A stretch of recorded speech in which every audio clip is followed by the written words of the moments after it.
the adversary is never going to outweigh all the positive. And you have to kind of keep that into perspective and not think about why is this happening to me, but think about it more from an aspect of what can I learn from this situation. Hey guys, this is Brad with Be Real. Almost said Bad Brad. Hey, today I want to talk about something, and it is the mental strategy and kind of the mental aspect of like perseverance. What do you do mentally when you hit a difficult time? What do you do?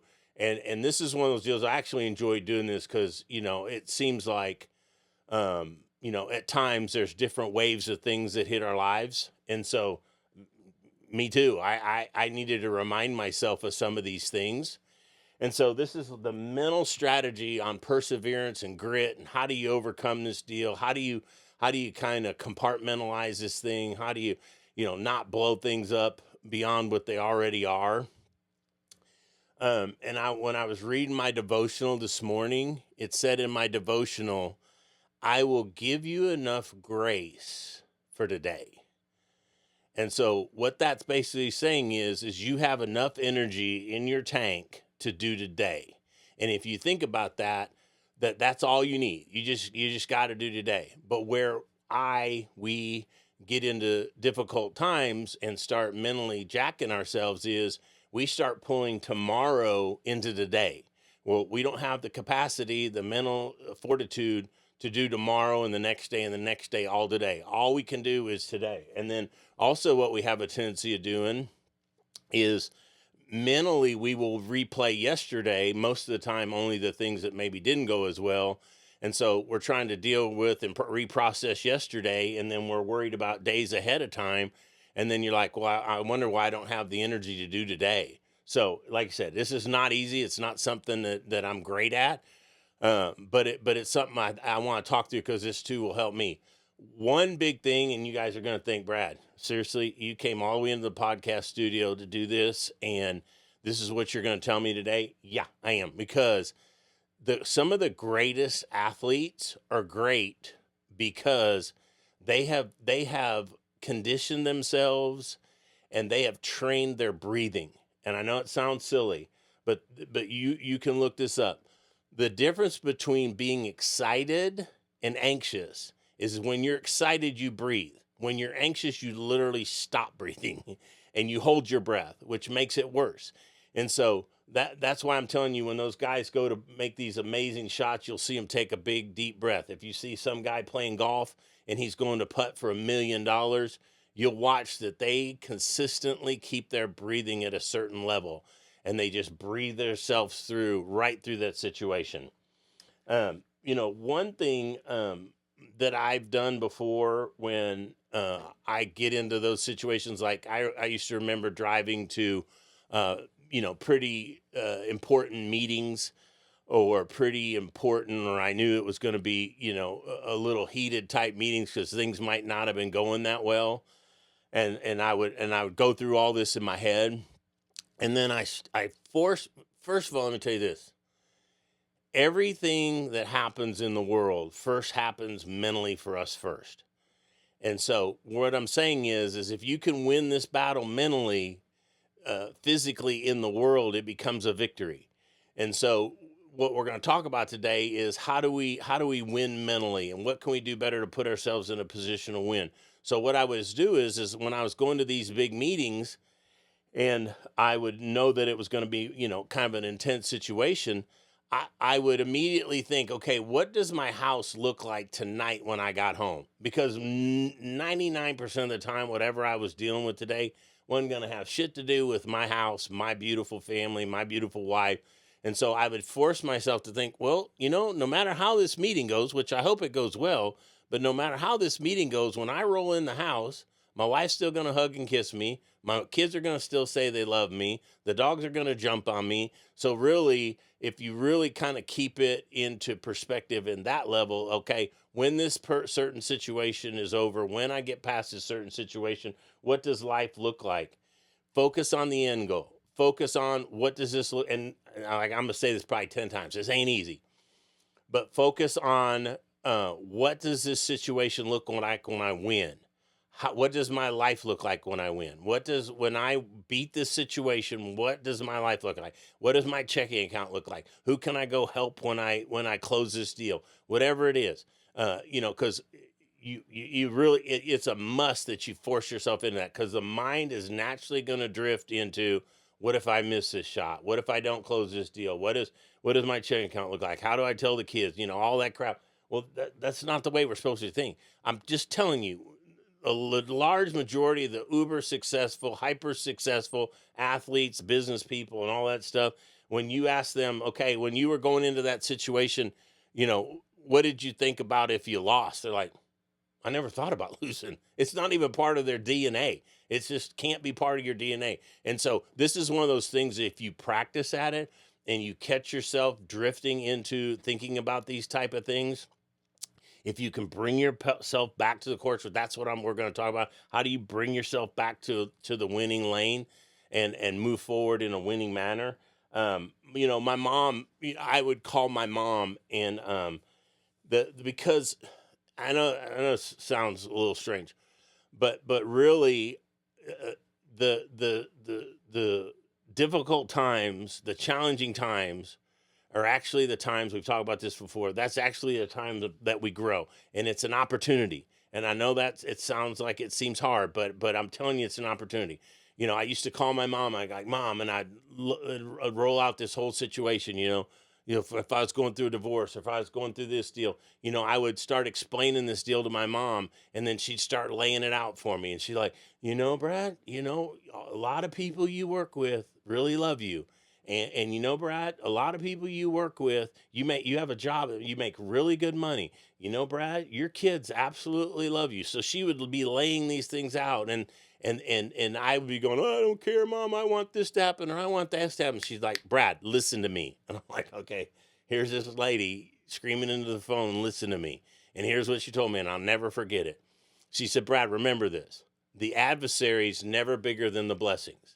The adversary is never going to outweigh all the positive. And you have to kind of keep that into perspective and not think about, why is this happening to me, but think about it more from an aspect of, what can I learn from this situation?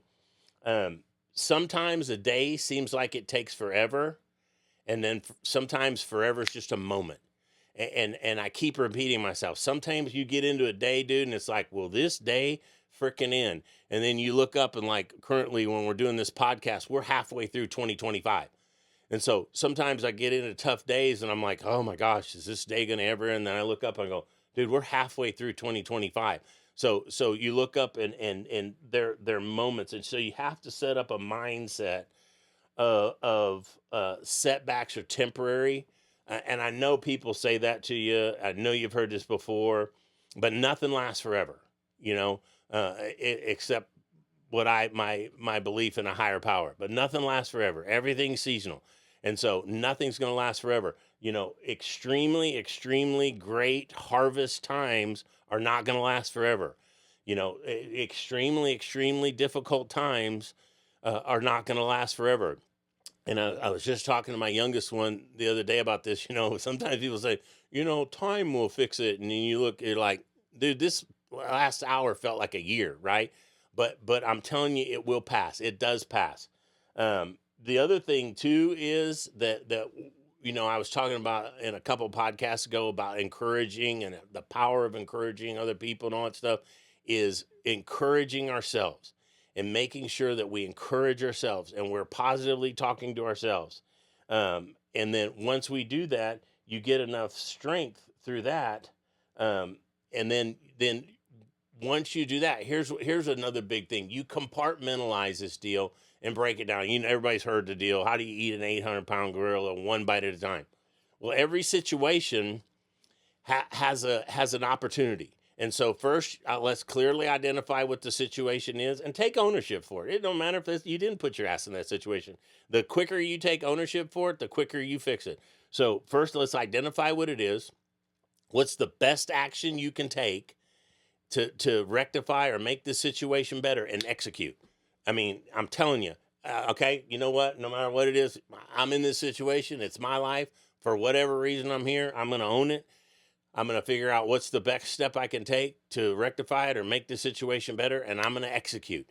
The key, though, is execute, because you can run scenarios through your head over and over and over again and end up doing nothing, and you wake up the next day and your ass is in the same spot that you were the last time. It's one, we say it all the time. It's just one step at a time, one bite at a time. Break it down. Um, you know, Daily affirmation. And I know, like I said, you're like, okay, Brad, really? You're going to talk about breathing? You're going to talk about encouraging yourself? This is so silly and so simple. But can I tell you something? It really is simple. Daily affirmation, reminding yourself. Let me give you a great example of it. So, this past year, my life's gone a million different directions, and there are times that I have difficult days, and I'm like, man, I wish this would have happened. I wish that would have happened. And then then people every day that I seem to have a difficult day. I get a call from my previous life or my past, and people are asking me what I'm doing, and I lay out, and they're like, dude, I wish I was there with you, So it all comes down to the perspective of this thing, and daily affirmation. And let me give you a prime example of this. It's a great example of this. So when I do kind of get to the bubbling point and the boiling point, where I get to the point like I need to communicate where I'm at in this anxious situation, like I'll grab the wife, sit her down, and go, hey, I just want to tell you where I'm at in this particular deal.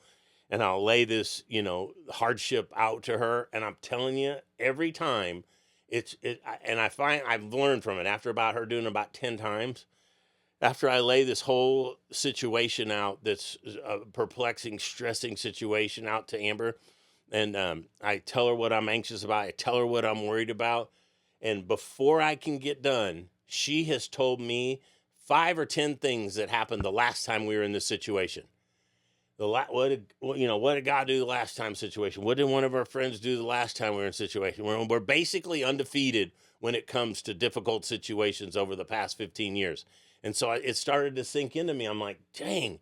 So this lady is sitting around replaying over and over and over the blessings. She's replaying over and over and over the good things that happen. And so she keeps replaying over. So whatever you focus on manifests. So what she's focusing on is all the good. And what I get hyper focused on is the potholes.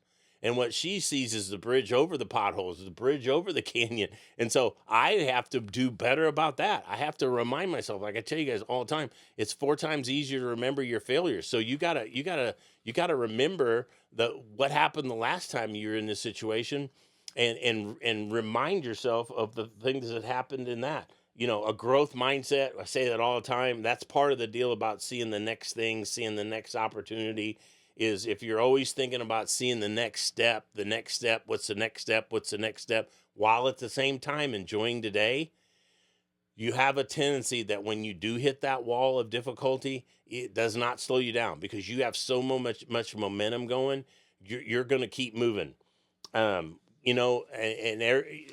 said this before too. Everybody, I'm going to say it's this whole deal. You've heard this before, and I'm not saying it's easy.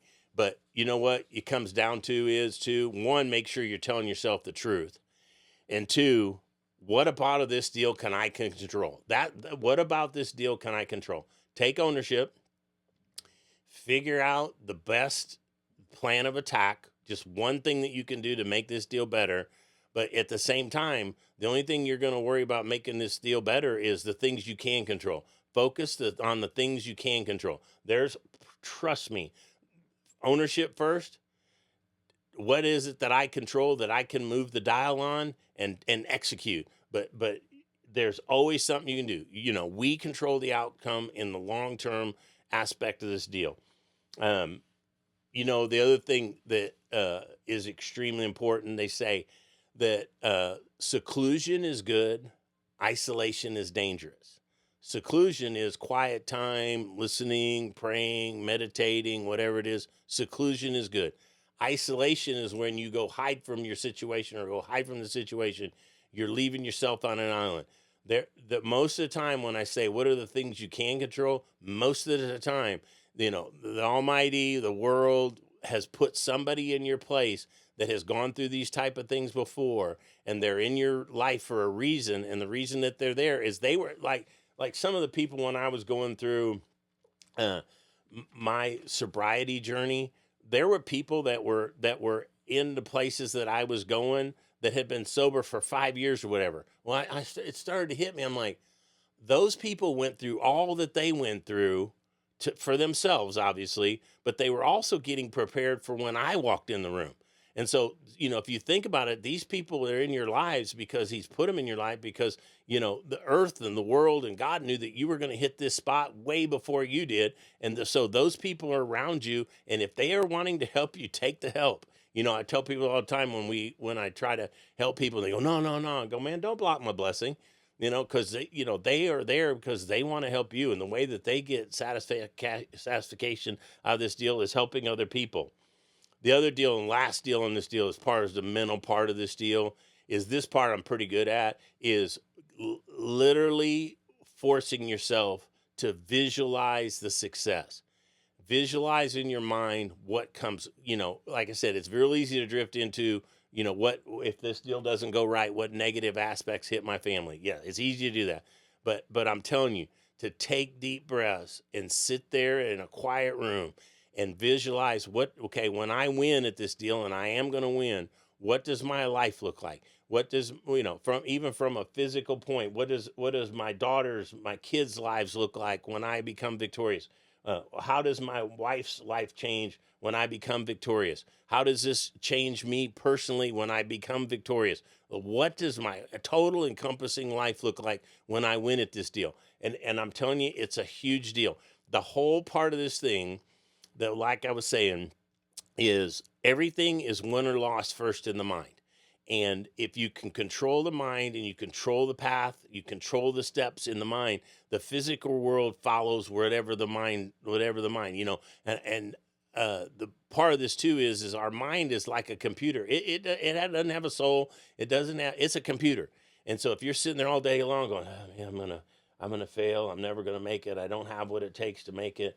I'm not gonna get there. I'm never gonna get it there. Well, your mind's like, damn, he don't want to get there. So, but if you sit there and go, you know what, dude, I got this deal, and I'm going to figure it out, and I'm just going to keep taking enough steps. I have buddies all the time call me, and I go through the whole scenario, what I think they should do. And they're like, okay, well, that's easy. Then what do I do next? I go, you just do the next right thing, and you just go back through the same process. Own the situation, figure out one aspect of this deal that you can make it better, and execute. Well, what do I do next? Same thing. It's like shampoo. Wash, rinse, and repeat. That's what you do on the deal. Hey, guys, look, everybody, keep things in perspective. Don't make the potholes bigger than what they are. Like my sweet mom said, never forget. And trust me, I have been in horrific situations. But even in my most horrific situation, in my personal opinion, the adversary's never been bigger than the blessings. Keep that in your memory, guys. Thanks for dropping in today. Have a great day. Be real.